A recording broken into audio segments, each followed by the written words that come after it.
Thank you, Deputy Speaker. I know that, I want to thank the Minister for bringing a bill on this important matter. However, when we are dealing with important matters, we must not get emotional, because the decision we take, like for example, and I know we are all desperate for solutions, and it is this very desperation that is going to lead us down the wrong track.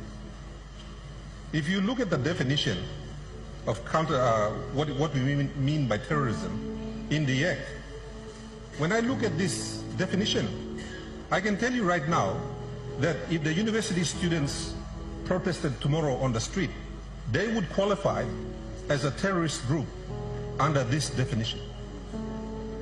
The students at university would qualify under this definition. We have to be responsible. You mean like defining when something you may mean by terrorism, then let's define it properly. In this definition, I don't see tribal warlords being mentioned here. Our problem is with tribal warlords and organized gangs in a particular part of Papua New Guinea. Why don't we, Minister, I urge you, why don't you add that definition in here?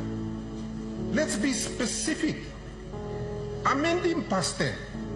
Let's target the groups that we know are causing problems. No can put in one broad definition where right now, any of our student groups, they qualify as a terrorist group based on this definition. Now, I'm not going to stand here and support a new law that could endanger university students or trade unions for that matter. I don't think that's good enough. Who drafted this thing? How? Were enough groups consulted? Did we consult, for example, the trade unions in drafting this law? Who was consulted? Were the police consulted? Were senior policemen consulted in drafting this? Or did we just get a group of members of parliament, you may sit down and you may draft in this one?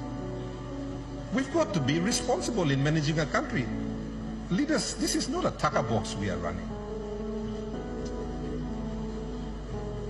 Me poreti alo passing kind law where you could, it's up to the minister to determine who is an authorized officer.